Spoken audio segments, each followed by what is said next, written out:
look, I was a fan of the show last year. So I'm in kind of an enviable position of like, you've been a fan, I get to like now participate in the show. But no, that's one of the things I thought was so cool. Is, shows like this, you have the big question: will they ever get the power back on? And they just went for it. I mean, they put the power back on for sure. And it was an arduous season-long effort. But it wasn't like, how many seasons are we going to wait until we get the power back on? So that was really interesting. And then, of course, it's our job now, second season, to just torque the living daylights out of that. So. Ooh, how would you do that? How would you torque the living daylights? You'll have to see. But the good news is we have 2 nukes at the end of, last season, 2 nukes up in the air. What could that possibly have that positive effect?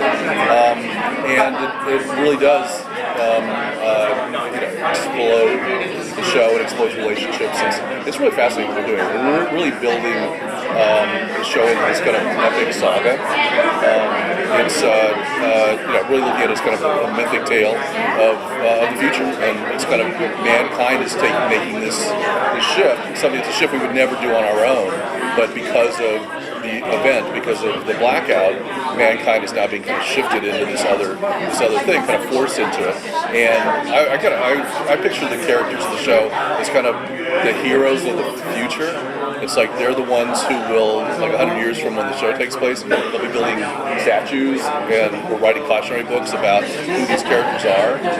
But we're watching them as they're becoming those heroes, and so we're seeing them kind of warts and all, which I think is fascinating, and it's kind of, to me, very interesting to kind of look at the group of characters, some of whom on screen, certainly in the first season, are good guys, pretty clearly good guys, very clearly bad guys, and trying to see, okay, what's the ultimate configuration? If this were this kind of mythic epic saga, where will these characters end up? And to me, it's just fascinating. It's like it was the biggest show on network TV last year, and it's getting bigger. So, success on it is emboldened everybody and given us all a terrific opportunity to just make the show, even bigger. So we're excited. What does it feel like to be back here, knowing that you came in last year, it was a cool show with a great premise, but we didn't know how successful it was going to be. Now you're back, kind of on top of the world. How does that feel? It's cool. Like I said, I wasn't on it last year, so I was off creating 2 shows of my own. Right. And it was the only,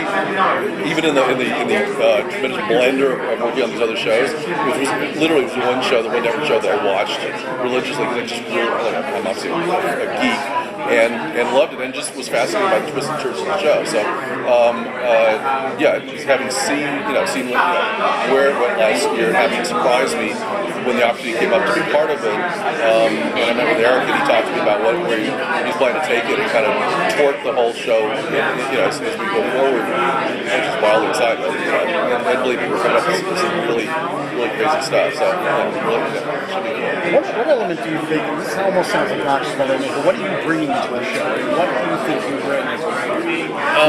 It's a good question. I've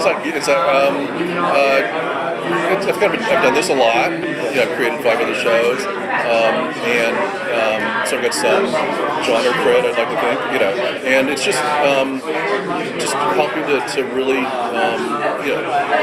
crank up the I won't say the sci-fi of it, but the edge, and we really want to make it as kind of big and bold and bad as we possibly can. And I think stuff I've done in the past kind of qualifies me to get in there and start shoveling coal along with everybody else.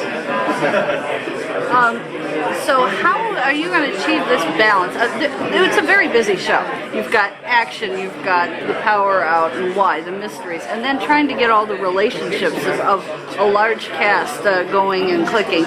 So how are you approaching that balance? It's challenging. It really is, because it is a big cast.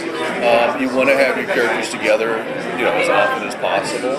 But what we're doing, and Eric's very cool about, let's just go for it in terms of kind of breaking people apart and putting very shocking teamings together, so that you'll see combinations of characters that you would never expect from first season, and it gives us great risk in the writers' room, because there's just instant conflict among these characters, and then you throw on top of that the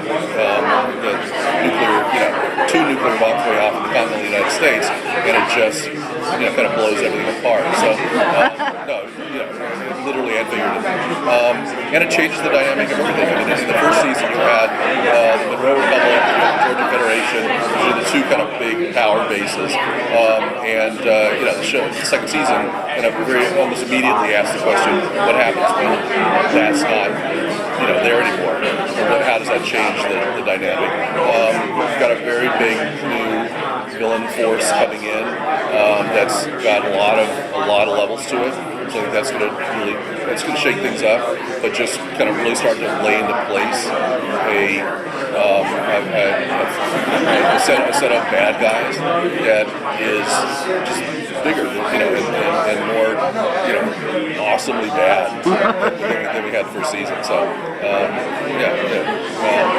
basically, the bombs are going off. There's not going to be some that seems like what you're saying. There's not going to be some last-minute computer intervention a la 24 or something. Suddenly they're averted. Yeah. You can be prepared for it. And the repercussions of that, are going to be pretty awesome. So, because the bombs, if they were to go off, I'll put it that way. Backtracking. Too late. There's a cross there. No, but if the bombs were to go off, there's all sorts of repercussions of that. Not only just in terms of the destabilization of the world, but also there's the energy of that can mess with the environment as well. So, like I say, there's some really wild, obviously always grounded in the characters and relationships, and we've got obviously a terrific cast that services that well. But some big ideas. It's really a show, which I liked about it in the first season too. Show really big ideas, really big emotion, and really big spectacle. It's a show that, like I said, the biggest show on the television industry in terms of ideas and emotion and spectacle. Can't beat that. And I love the fact when I spoke to Eric last year about the show, one of his models he said was Buffy, in the sense that he wants every season to have a big bang, end it, and then introduce a new big bang. So and you're seeing that. Yeah, you're going to see that in motion. Yeah. And it's really interesting. I mean, there's obviously a tease / hint of what's to come at the end of the first season, in the final moments, the final images. But it's going to really surprise you. It's very quickly you start to discover that it's this whole other kind of serpentine. I say, I mean, it's really. I view it as a saga. It really is this kind of mythic tale. I mean, we're all, we should be. We're all fans of Game of Thrones. George Martin's a friend of mine. So I don't think you would mind my saying, but we're that sort of kind of epic storytelling that kind of where characters can break apart and then come back together and team up in unusual ways.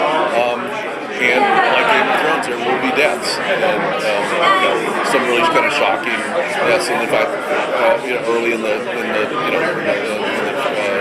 first episode, there's someone,